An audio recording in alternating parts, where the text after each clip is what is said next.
ever purchase from you more than once because they'll see you as a fraud and as someone who is either not authentic and not believable, or they'll see you as someone who's so much more perfect than they are that they don't want to have anything to do with you, because who wants to be with someone who's so perfect that they never seem to make a mistake, right?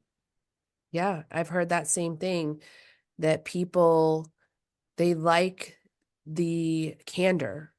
Yeah. And even when it comes to the podcast, I know when I first started, I was so self-conscious about saying or like or stuttering on a word. And at first you just want to edit every single thing. And then you realize, all right, I'm never going to get anything done if I'm always trying to perfect every word that I say. So it's just going to have to go out.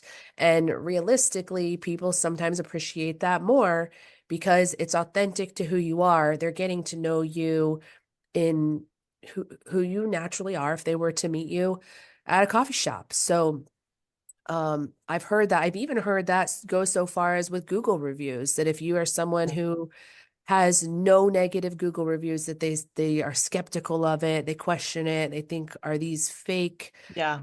and things like that, that people actually prefer to see some negative reviews because they just think it's more genuine. So I agree, and I've heard other podcasts, people that I listen to say you can't hide behind your brand. You are your brand. You Yep. have to just kind of become comfortable with it. Now, if you happen to be a product and you're just selling a product, I think you can get away with just being your product being the face of your business. But if you're a service-based business like I Yeah. am, that wouldn't work for me. People have to see who I am if they are going to get behind my brand. I completely get that and understand that. So, with that in mind, tell us how you took your personality and your authenticity and created a seven figure and then multi seven figure business. How did that snowball? Because you started out, you said, with no clients. Correct. So, the firm that I left allowed me to keep 25 cases. So I had 25 individual cases that I could work on to earn some money in that really short interim time. So I'm eternally appreciative for that because that did allow me to have some revenue coming in very quickly. But aside from that, I didn't have any clients lined up that I could, get business from. So I started hustling. I went out every day and started going to lunch appointments. I would call up and say, call up people that I thought would be prospects who'd be interested in referring business to me or working with me, and started going to lunches every day of the week. A lot of that fell flat, honestly, because when they heard how new I was in the business, they were looking for something reciprocal. Yeah. And hearing that I didn't have much to offer, I didn't really have anything to offer at that point, they were kind of like, well, yeah, call me when you've got someone to refer to me, kind of thing. And Yeah. a lot of things just didn't work out how I had planned. I am a person of faith, and in looking in retrospect, there's really no explanation other than God put the right people in my life at the right time.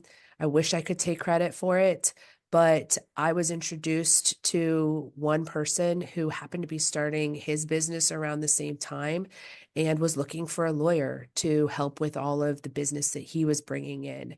And he was friends with my dad, and my dad said, "Hey, you should meet my daughter," introduced us, and he was able to refer me a ton of cases in those early days for me that really spearheaded my growth. In addition to that, that same friend that I told you about who had a really successful business, she knew another lawyer who was great at bringing in business, but didn't really know how to actually handle the cases. And Yeah. he'd had partners in the past who did the legal work, but they had parted ways. And so she introduced me to him. And so I was able to take this business that he'd already acquired, do the legal work on it to turn it into money, and was able to get hundreds of cases from him very quickly.